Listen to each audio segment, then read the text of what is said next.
And now, you're tuned in to RBLR, the home of Tampa Bay's Reveler Sports. Welcome to RBLR Sports. I'm Musab, and you are tuned in with the RBLR Bucs Mob.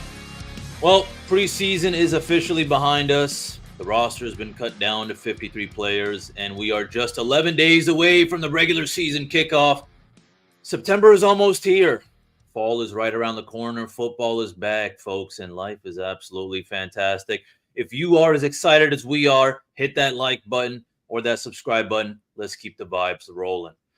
All right, well, a little recap. The Bucs fired off a couple cannons with the Miami Dolphins, and let's be honest. It wasn't all sunshine and rainbows. It was still exciting, but we got to keep it real. It was preseason, got a little bit sloppy at times.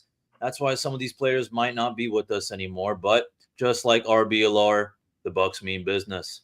It is what it is. Now, besides recapping the game against Miami, we'll go over some news and updates and a little spicy NFC South predictions. But more importantly, we want to remind you that when you listen to us, you're not just a listener. You're part of our crew. That means you should speak up, drop a comment, or share your own thoughts and hot takes. All right? If you think we can find a better long snapper, let us know. If you think Trask should start over Baker, let us know. All right? And I keep saying we and us. All right, maybe some of us may not like to hear that, but if this is your first time here, you best believe you got to get hyped, because to my right, we got someone who's like the Bucs star quarterback. He is always ready to deliver the perfect pass of insight and analysis. He brings the energy, the know-how, and that swagger/flavor to every conversation. Mr. Zach Blaine, how goes it? The fact that you just compared me to Baker Mayfield may have been the nicest thing you've ever said to me in my entire life, Musab. I had to make up for it after I said that Trask over Baker thing, so, I'm so appreciative of that, man. I'm doing good, brother. I'm excited to get on here and talk football. Excited that we got our 53-man roster, which means we're just that much closer to Sunday happening and us playing football, man. Hell, man, I'll tell you this, man. I'm already happy because we got college football back. I saw that Georgia Tech FSU game. I was nuts. So listen, Oregon State plays Idaho State this Saturday. Oh, all right. Well, they better win, because I think Idaho State's it's like the FCS team. They might be. Oh, but speaking of that, shout out Montana State for winning that game. But we gotta introduce the final piece of our iconic trio. Of course, he is our stats dynamo and the equivalent of a top tier defensive back, which maybe the Buccaneers may not have. But he's got the numbers, the strategies, and the sharp instincts to break down every play and prediction. He's here to tackle the tough questions and deliver those crucial insights straight to your ears. Ladies and gentlemen, Mr. Carter Brantley. Carter, what's going on with you, man? Chilling. Was super happy to see Georgia Tech beat FSU because, I despise FSU, so that's fantastic. Oh yeah, why is that? Just FSU people are just the worst, man. I don't know how to explain it. All right, then. Sorry. I feel the same way about UF, if that makes anyone feel. Yeah, I don't like UF. Yeah, they're both equally bad for me. It's growing up in Tampa, you got to deal with all sorts of FSU and UF fans. Even people who actually go to other schools are still like FSU or UF fans instead of being fans of USF or whatever school they went to. Anyway, sorry, Musab. I know that was kind of no, it's all good, man. Overall, I have to say, I've always followed the Bulls, but I got to say that freshman year, watching the Knowles, watching Dalvin Cook in front of my eyes, everyone doing the chop. Unfortunately, I don't think USF will ever be able to match that. Of course, but for sure, it's all good. Sure. That's all right, though. I gotta rep the Bulls. Oh yeah, but go Bulls, though. For sure. Anyways, like we said, the Bucs played a little preseason game this past weekend. Took down the Finns, 24-14. It was nice to get another preseason victory, even if it's ultimately meaningless. It's still nice to see the guys go out there and do their thing. But we won't spend too much time on that game. We'll kind of sprinkle in some game analysis throughout the episode. But I wanted to start with the running back room because I thought that was kind of an interesting development over the weekend. Chase Edmonds, he's unfortunately out for the year with a knee injury, which that sucks. Hopefully hopefully he's able to bounce back next season, whether it's with the Bucs or not. But for now, they've got Sean Tucker and Bucky Irving. How are y'all feeling about this backfield, this running back room? Zach, I'll throw it right back to you, my man. How are you feeling with Sean Tucker and Bucky behind Rachaad White? Yeah, I'm okay with it. That was on my 53-man roster prediction. I assumed it was going to be that. I didn't think Edmonds was going to make the team, so him being injured sucks. But I guess like in a roundabout way, it lets him stay around the team, which is nice. But Yeah. outside of that, I kind of expected it to go this way anyway. So I'm excited for it. I think Tucker really proved himself this preseason, and I'm excited to see that trio of backs continue to build.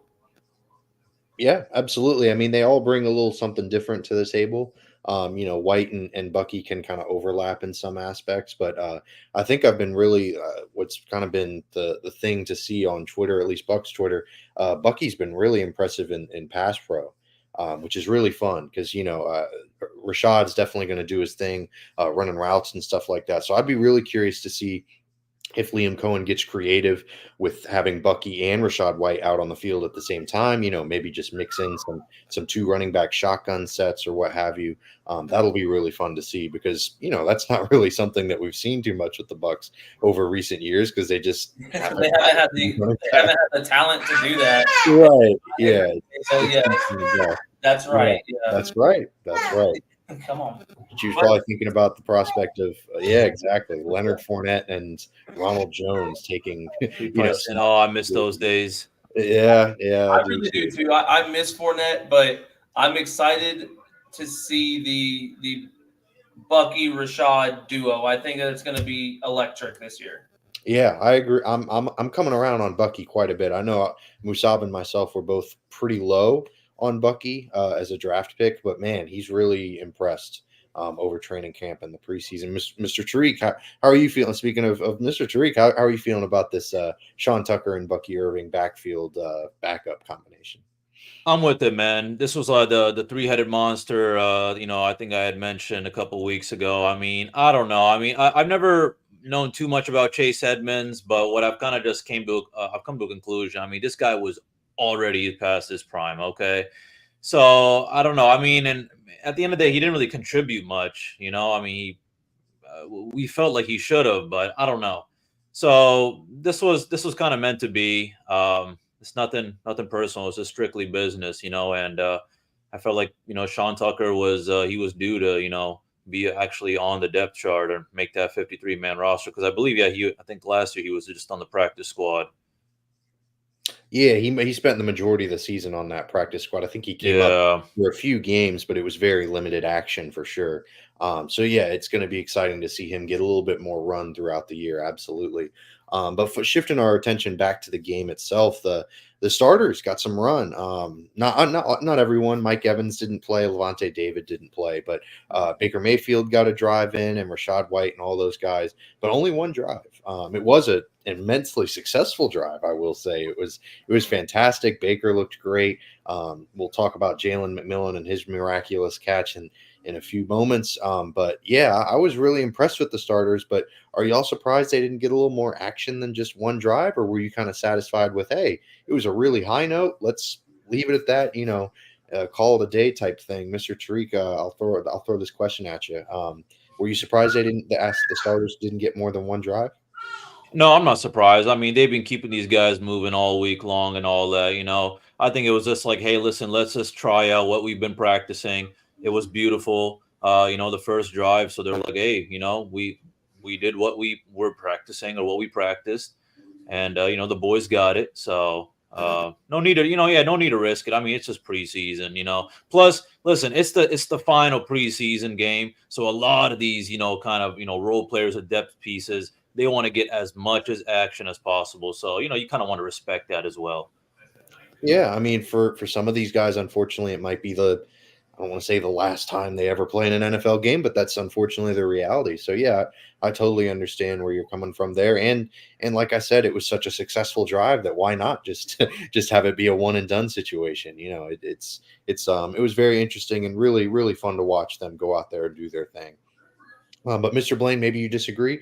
Maybe you think the starters should have gotten more run. I know you love to watch Baker, so maybe you were looking for more Baker action out there, or So, maybe you're just yeah, happy. that was it. It's realistically probably the smart thing to do because freak injuries happen. God forbid Baker go out there and go down in the final preseason game, and we have to deal with Trask all season. So realistically, it's the smart thing to do, and I'm for it. But also selfishly, I'm like, I would have loved to see a second or third drive of that group because we looked pretty solid. Yeah, I mean, it was a really fun little cameo, I guess, if you will. Yeah. Just kind of a little short inclusion, but yeah, it's okay to have it just be a drive. It's sort of the don't cry because it's over, smile because it happened type of thing. You want to go that route, but yeah, it was certainly a really fun drive. And especially for Jalen McMillan, he was a lot of fun. He had a ridiculous catch on a jump ball down the field that set up the touchdown, which eventually was a rushing touchdown from Rashad White. And J-Mac, well, I'll start calling him J-Mac. I don't know if that nickname's going to catch on at all. It's gonna stick here at RBLR. Gotta be, yeah. Let's do it, because Yeah. McMillan's just kind of a mouthful. It's also the name of the company that I work for my day job, so I'm not really trying to say all that. So J-Mac, he was named wide receiver 3. It was kind of a constant conversation throughout this offseason, like, oh, is it going to be him, Trey Palmer, maybe even Sterling Shepard was kind of mentioned, although he was eventually cut. We'll get into that. But yeah, J-Mac was named wide receiver 3. What are your expectations for him this season, Mr. Tariq? What are your thoughts on J-Mac being named wide receiver 3? I mean, I'll tell you this, and I think you've mentioned as well, Carter, that I think he was kind of in the shadow of it was Polk and Adunze at Washington. I mean, he still balled out, of course. So what I'm expecting him to just kind of bring that fresh energy. I think something new to the receiving core, and I mean, he's already shown that he can do whatever it takes. I'm expecting him to build that chemistry ASAP. I mean, I think, looking at him and Palmer, it's kind of like a 3A 3B situation, if you really ask me. I think at the end of the day, you just gotta pick one. At the end of the day, one's got to be the starter or something. So I mean, I think it's going to be a good season battle, but as of right now, I mean, yeah, you got to run with McMillan, especially the way he's performed this preseason. Because correct me if I'm wrong, I don't remember where I saw it, but I think he's only played like 15, 16 snaps or something like that, but he's racked up some pretty elite yardage for 15, 16 snaps. Yeah, I mean, I think rate-wise, he played really, really remarkably well in the preseason. But like you said, he was kind of the third fiddle at Washington, and he's going to play kind of a similar role here in Tampa. So the hope is obviously that he continues to be successful in that kind of role. But I'd also be curious to see, because Cade Otton, I think we can all agree that Cade Otton's a fine tight end, but I don't know that he's one of the best pass catching tight ends in football. So it'd be really interesting to see if they line up in a lot of 4 wide receiver sets, maybe have McMillan and Palmer out there with Evans and Godwin on the field at the same time.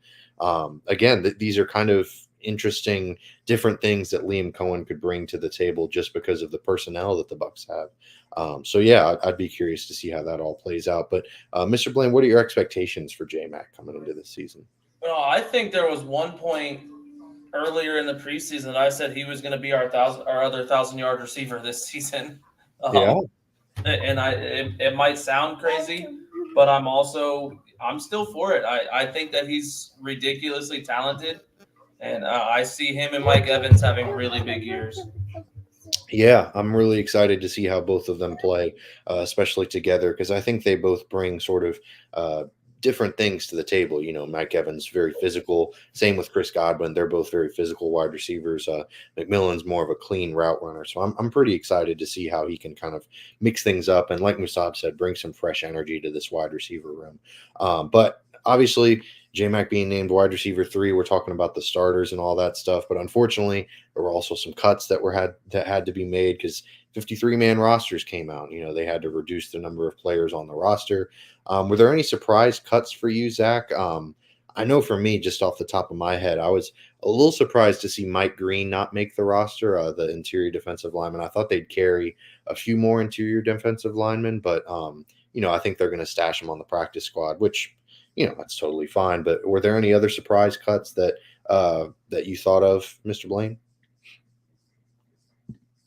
Sorry, I'm trying to work around. No, not at all. Right You're now. good. The biggest surprise to me, I think, was Cody Thompson not making the team. Yeah, He, got some big yardage. had a very good preseason, and at one point, I think even Baker was kind of raving about him.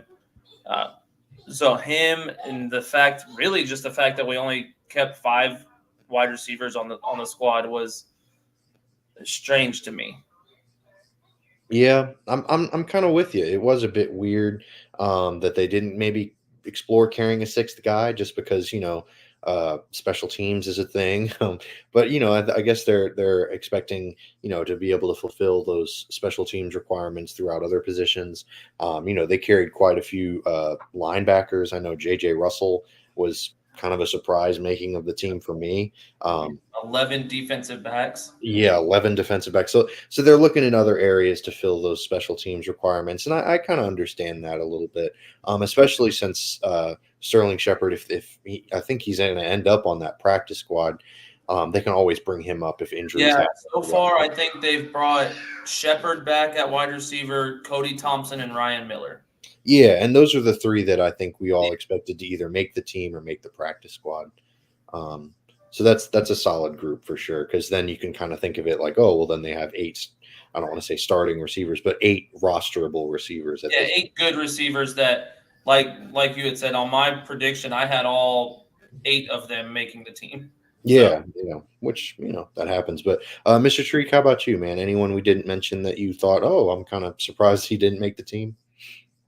No, I'm actually probably just going to piggyback off of Zach. If anything, it was just the wide receiver core. I mean, there was a lot of those guys who could, fight for that last spot or that 6th spot.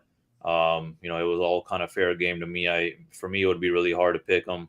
So that would be the only one, though. I mean, the 11 DBs at first caught my eye, but thinking about our past situations and our history of DBs, it makes sense, and I think.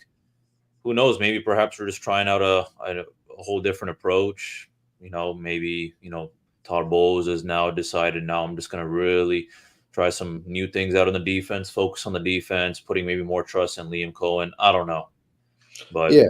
I mean, it's definitely an interesting concept to explore, especially with the defensive back situation being what it has been over the years with the injuries and all that stuff. So maybe the Bucs are trying to safeguard against that.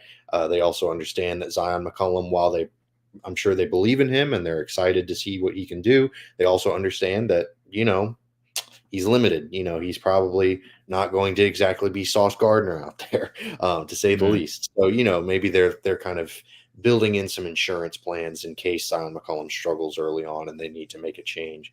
But speaking of Zion McCollum and kind of keeping that status quo, every single player except for 9 have spent their entire career as Bucs, which I just thought was fascinating. They don't have a lot of roster turnover, which is very different from how a lot of other teams do it in the NFL. So what are your all's thoughts on this overall sort of philosophy on roster construction, sort of keeping those guys? I know we've talked about the Bucs love to keep the guys they've drafted, but this is even an extreme situation, even for them, I'd imagine. So what are y'all's thoughts on this, Mr. Treek? I'll throw it right back to you. What are your thoughts on the Bucs sort of organizational philosophy with roster building? I like it a lot, man. I like this player development pipeline. I mean, what I prefer at the end of the day is winning. And, we let go of guys when we got to let them go for the most part. I guess, it probably just shows others that, we got a great culture out here, look, I get it. It sucks we lose, but to me, I feel like there's some sense of pride knowing, I'm a Bucs fan or we're Bucs fans. It's a different topic if you're like, I don't know, maybe like a Giants fan or a Jets fan, maybe, or something. I don't know. Sorry to target you, New York, but right. Yeah. Yeah, I mean, I'm with you. It's kind of an interesting sort of way of thinking about things, because a lot of other teams, like the Raiders, my goodness. I mean, you want to talk about turnover. They barely hang on to their first round picks. They drafted Alex Leatherwood first round one year, and he was gone by the next season. I mean, that's just kind of unthinkable for the Bucs. But it's kind of interesting because some people think like, oh, well, they need to do a little bit more roster shuffling to keep things fresh so that they don't keep they prevent things from getting stale. But they've also had a lot of success over the past few years. So I think that they've kind of found It's a something. job, you just got to find the right people, For and sure. that's just really what it is. The best companies, they retain the most employees, and then there's companies out there that have a really high turnover rate, especially those typical corporate ones that you can probably think of from the top of your head. So Right. that's just how it is. Yeah.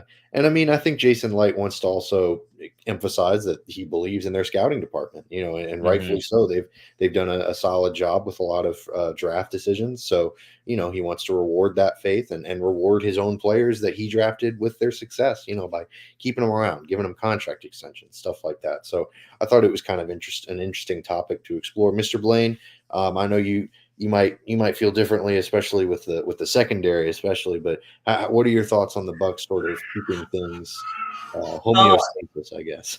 yeah, it's such a weird situation to be in because if anyone follows me in here on Twitter, you know how much shit I talk about the Rays' inability to keep players and the roster turnover is ridiculous. But then we get into football, and I'm like, damn, it wouldn't hurt to get rid of this guy and bring in like a big name player, like I'm all for homegrown talent. I enjoy it.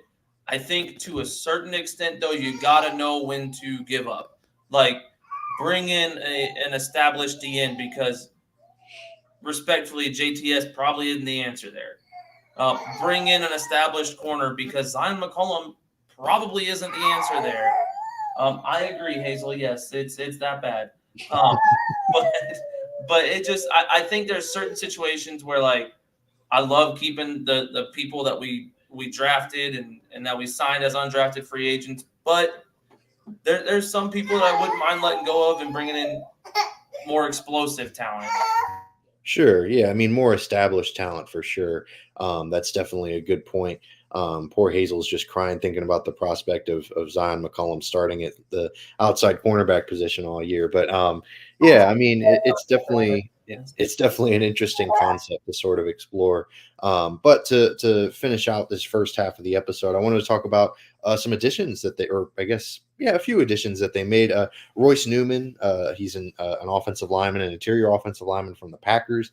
They claimed him off of waivers, which I thought was kind of interesting. They let go of Brandon Walton as a corresponding move for that. They also signed a quarterback from Tulane, a rookie to their practice squad, Mr. Pratt.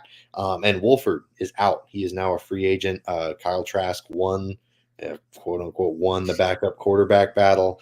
So what do y'all have any, intense thoughts about this? I mean, how intense can you really think about Royce Newman and a practice squad quarterback signing? But Mr. Treat, I'll start with you, man. What were your thoughts on these signings and these transactions? Oh, you're telling me you weren't sitting by your desk pondering, looking out the window? No. I didn't know much about Royce Newman, and I said, listen, I have to find a little bit of information, stuff like that. So I went on a couple Packers pages, and I think I went on Packers Reddit, just to see how people feel and all that. And it appears the guy, had a solid rookie year, but kind of just went downhill. Then, Yeah, matter of fell off. fact, I think someone compared him to oh yeah, we already had that kind of situation with Devin White. Yikes. So, yeah, I mean, listen, I'm for it. But I mean, it's just, I don't know. I don't have too much to say about Brandon Walton. And then with the practice squad, Michael Pratt and then Walford out. I mean, it doesn't really mean much to me just because, yeah, it's just practice squad. I mean, it will, if Baker does go down, then it's Trask and Pratt. Yeah, we'll Right. see how that goes. But Yeah, I think that's all things I could got to get a say. little ugly. Yeah, things could get real ugly real quick if we're Trask talking and about Pratt. Oh. Michael Pratt and Kyle Trask in any significant manner throughout the year. But yeah, I thought it was really interesting. Someone made a good point about Walton was sort of seen as a Swiss Army knife offensive lineman. He could play on the outside. Royce Newman is certainly not that. But Elijah Klein is someone that they kind of view as someone who could potentially fill in at left or right tackle, I suppose. So that's it's kind of fun. I think that's kind of an interesting little topic to explore, the offensive line versatility. And then Pratt, I don't know much else to say about him, and the Super Bowl winning quarterback John Wolford. I mean, it's a shame. He was looking like he might snatch that backup quarterback spot, but unfortunately, he experienced an injury, and Trask looked okay against the Dolphins, so I think that might have played a little bit into that as well. Mr. Blaine, how about you, man? Do you have any final thoughts on this first half of the episode on Royce Newman or any of these guys? Royce Newman, I know nothing about. I will be the first to admit it. Yeah. Michael Pratt, on the other hand, I'm excited about him. I know that a lot of people don't really know who he is, but the dude threw for like 9,000 yards in college. Like, he's a pretty solid quarterback who I think might not be a bad developmental project behind Baker. I don't want to say I'm higher on him than Trask right now, but I'm more excited about him than I am about Trask. Sure. Yeah, and that's a fair point, because Trask has been in the NFL for 3 years now, and he apparently hasn't really shown what he's needed to. And Pratt's a new face, he's a new dude. He can come in and just Bucs can kind of shake things up, see if there's something new that they can explore. So yeah, I'm with you. I'm not necessarily super knowledgeable about Pratt. An American Conference guy though, so go Bulls from Tulane. So that's cool. But it's interesting. I wouldn't be surprised, Zach, if he does ball out, because the way I see Trask and Pratt is like Trask is like an 18-year-old freshman in high school, and Pratt is a 15-year-old freshman in high school. I mean, they're both at the same level right now, honestly. Yeah, they are both. Yeah, one guy's just got more maturity. That's really it. Yeah. Only so much maturity. The guy's still in 9th grade, if you get what I'm saying. I'm more concerned as to why you said an 18-year-old freshman, Musab. We got held back. Yeah, for sure. Yeah, Trask is essentially still a rookie. I get where you were going for. I see where your head's at, Mr. Tree. No, I saw where it was at. I just had to throw that out there. For sure.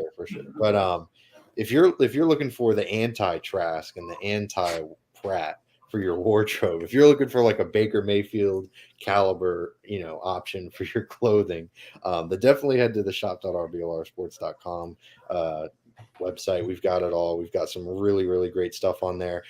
You'll notice that things look a little different because we've revamped our stuff, and we've got some really great stuff on there. We've got a USA basketball themed t-shirt, and we've got some Bucs gear. We've got all the Tampa Bay sports stuff ironed out.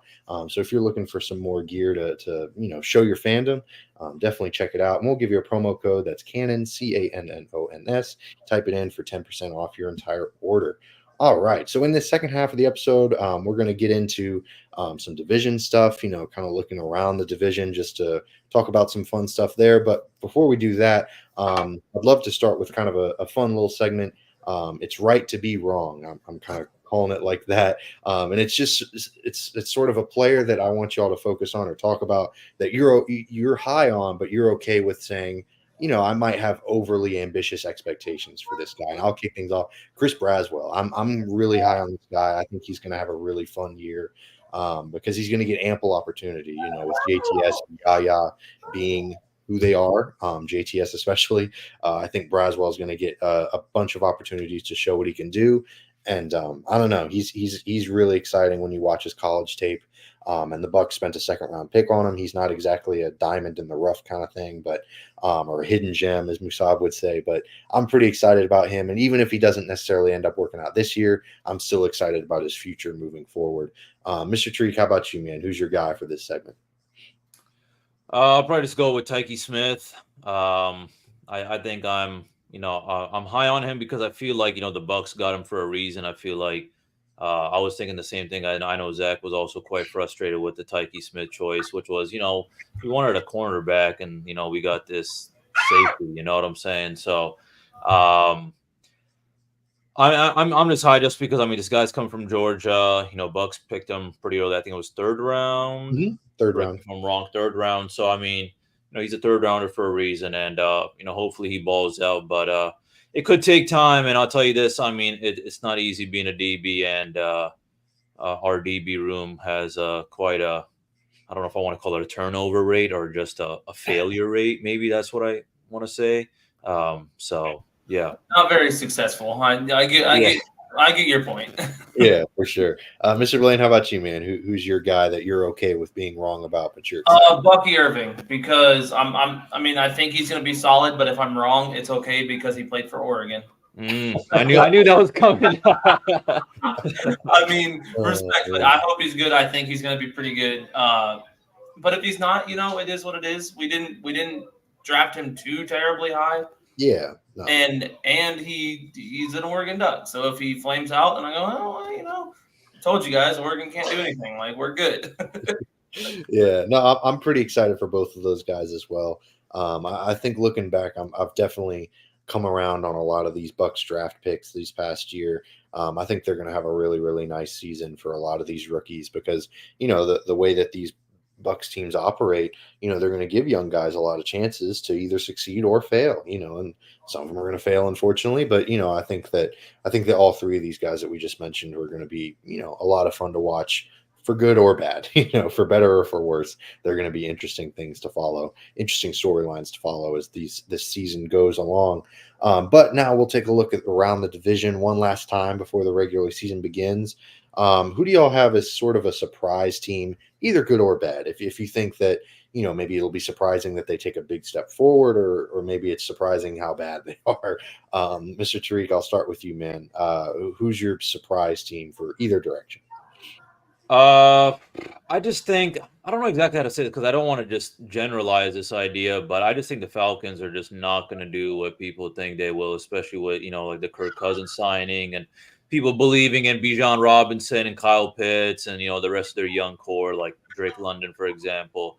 I don't know. I think best case, they put up a good dogfight, with the Buccaneers, and I don't think the Buccaneers are going to be stellar either, to be honest. So. It's just going to be another battle of who's on top of shit mountain, But that's the best they would do is what I'm saying. That's the best. I don't think they're going to, have any, there's no chance they're just going to surpass us easily. Right. I really don't think they're going to shine. I think there's just going to be some hiccups here and there that are just going to kind of fall. It's just going to make them fall apart. Yeah, and I definitely get you because they got a lot of really high performance from their defense last season. And, they brought quite a few guys back. They also brought in Matthew Judon. But, I don't know that success was necessarily sustainable. So I'm kind of with you. I think that their expectations are a bit higher than what their reality probably will be. But yeah, it's definitely an interesting team to keep your eye on. I'll take the next one. I'll take the Panthers. I don't think they'll make the playoffs, and this is a good surprise. I think they'll be better than I think we all, myself included, originally thought going into this offseason. I don't know. I've just become a little bit more open-minded to their signings that they made and the draft decisions. I think the receiving room is probably the most risky proposition just because they spent they traded up into the first round to get a wide receiver that's a bit on the older side. I think we all like Xavier Legette, but it's a bit riskier. They have just a lot of sort of risky investments in that wide receiver room, but their offensive line is so good.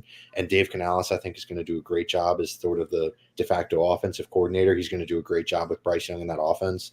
I think they're going to be a little better than we all think, but not necessarily playoff caliber. Not going to go crazy, but I'm right. I'm a bit more of a believer in the Panthers now that this season's about to start.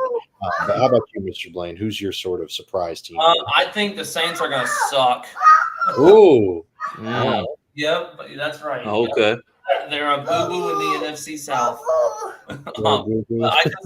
Realistically, I think they are old. They haven't gotten any younger, and I just don't see them being I don't think Derek Carr is going to take that next step. Yeah, he's a baby. That's right. Baby, yeah. And so I don't think Carr's going to take that next step, and I don't think that defense is going to stand as well as they did last year. So I'm foreseeing them, if not finishing last in the division, finishing third, right behind, or right ahead of the last place team. Yeah, I think the third's probably the most realistic spot for them, ahead of the Panthers. But yeah, I mean, like I said, I was just preaching to the Panthers' success. So maybe the Saints will finish last. Yeah, it's still another year where the division's really weird. There's a lot of uncertainties and unknown, and wide varieties for the range of outcomes. So yeah, I don't know. The Saints are a weird team. Like you said, they're old. They have a lot of aging veterans on, especially on the defensive side of the ball. They keep fighting off Father Time. They're not quite like dropping off a cliff, but they're certainly not what they once were, like in their primes. Not saying that, but they're still kind of fighting along. They're sort of being competent defensively. But yeah, Carr scares me. I don't like their receiver room, and the offensive line isn't great either. So offensively, I think is where the Saints will struggle the most for sure. But moving on to our second segment in this division, look at the division sort of thing. Who's got a chance at taking a big leap forward this year in your eyes? Mr. Blaine, I'll start with you, man. Who do you think is going to take a big leap forward as a player around the league or around the division this season? Oh, Mr. Blaine? Might be on mute. I'm sorry. I'm still dealing with the baby. You're good, brother. No. Repeat the question for me one more You're time. good, man. It's just who do you think has a chance to take a big leap forward this season? Probably Kyle Pitts. I feel like it's every year we talk about this, but this is his year. I hope it's not, but I think Kirk Cousins is probably better than Desmond Ridder, who's no longer on a team. So he's probably going to be the best. Yeah, I feel you. I mean, Kyle Pitts, I've been on the Kyle Pitts train his whole career. I drafted him in one of my fantasy leagues already, unfortunately. I'm going to regret that decision, I'm sure. But yeah, he's certainly got a chance to take a big leap forward this year. We're waiting on that year 4 upswing. I mean, tight ends do have a tendency to take a little longer to settle in the NFL. They have kind of a longer runway, I think. So, it's not totally crazy to think that Kyle Pitts still has room to make, especially because he was so young when he got drafted. So I think he's still only 24 or 25. So he's still got a chance to maybe make some big things happen at the NFL level. Mr. Tariq, how about you, my man? Who do you think has a chance to take a big leap forward this year in the division? I'd say if not Kyle Pitts, I was going to go with Darnell Mooney just because, you got Kirk Cousins now on the Falcons. And I feel like Mooney is, had his struggles with the Bears, and that's not to put all the blame on him either. So for that reason, I feel like I don't know how great they'll be, but they'll be much better than his time in Chicago. Yeah, it's these last couple of years, like especially, yeah. For sure. He's always been super athletic. He's got the kind of deep threat capability that I think the Falcons haven't really had. But even if they have had, they probably wouldn't be able to take advantage of it because, they had Desmond Ridder, unfortunately. So, yeah, I'm intrigued to see how Darnell Mooney fits in with the rest of their elite playmakers. So, yeah, I like that. I like that inclusion a lot. I'm going to say Bryce Young. I mentioned the Panthers earlier being a bit higher on them. He's not necessarily set up for total success, but he's definitely set up to be more successful than he was last year. Last year was a mess for Carolina. They did not have their stuff together. So I think Bryce Young at this point, just because, he's got a lot on his plate from last year. There was just a lot going on from having Adam Thielen as his number 1 receiver and having just a mess of an offensive line. This season, they've done a lot to upgrade that interior offensive line, especially. So I'm cautiously optimistic that Bryce Young could have a big leap forward this year, kind of the opposite of a sophomore slump, a sophomore surge, if you will. So to finish out our division discussions, what's the biggest storyline that you want to monitor in this division? Mr. Tariq, I'll start with you, man. What are you going to be paying attention to throughout this season in the NFC South? I feel like every year the big question is always, who is going to be on top of this horrible, crappy division.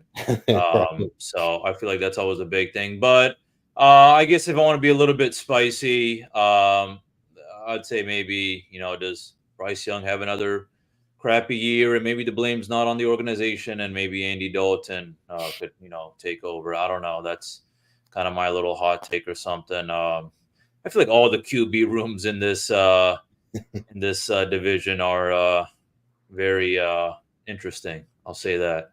Yeah, the Bucs have the most QB security in the division, which who would have thought, going into last year. Yeah, the Panthers spend a first round. Well, hear me out. The Panthers spend a first round pick on the quarterback position, and then the Bucs sign a guy who's bounced around so much. I think that if you asked me who I thought had the most job security going into this season, it'd probably just be Bryce Young, just because of the first overall pick thing. And I was relatively high on Bryce Young, but man, he's got a rough hand to be dealt with. So yeah, it's definitely going to be interesting to see how that Panthers quarterback room plays out. And I guess I'll do the Saints quarterback room since we're just hitting all these teams. What are the odds? Yeah, exactly. Because I don't know, Spencer Ritter has been kind of making some headlines, or Rattler. God, Rattler. Yeah, how about the silly? Desmond and Spencer. Spencer Rattler. Thank you, Mr. Blaine. I think he could take Derek Carr's position pretty quick, especially because Carr's just struggled a little bit. He gets hurt kind of a lot, so.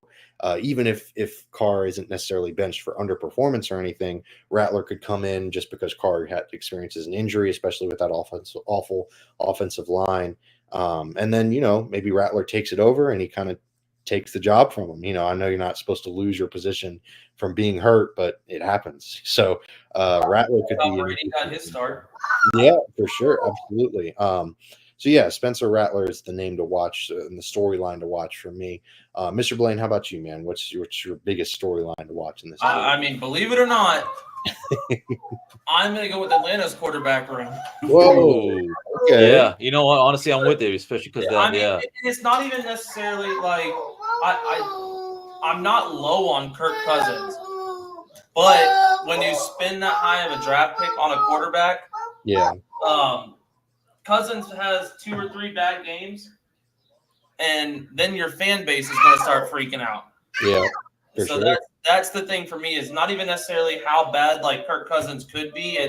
It's just the lack of, or the prospect of having 2 or 3 bad games, and now your whole fan base is like chanting Penix on the sideline. Like that's my biggest, I guess, like thing to look for is just how quick do the Atlanta fans turn on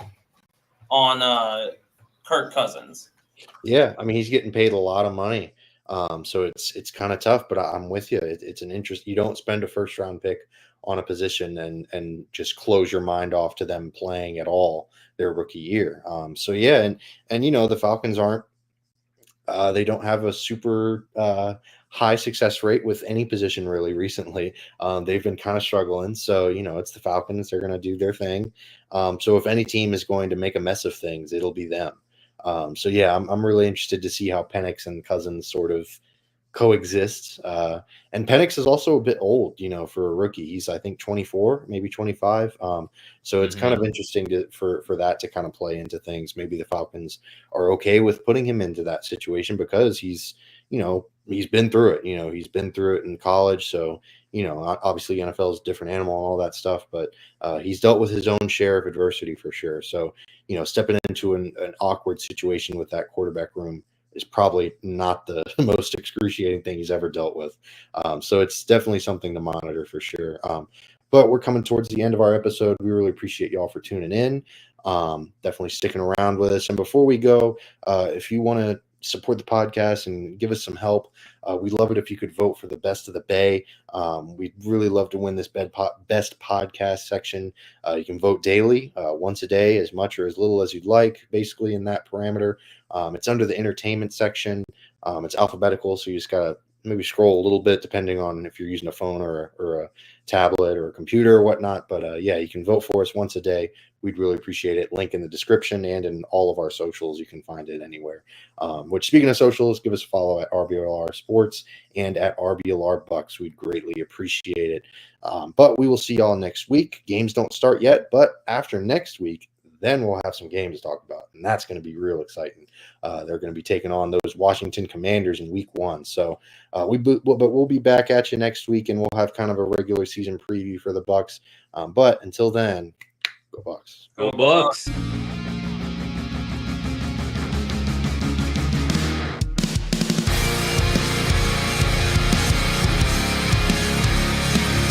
Thank you for tuning into this presentation by RBLR Sports. On your way out of the stadium, please remember to like and subscribe.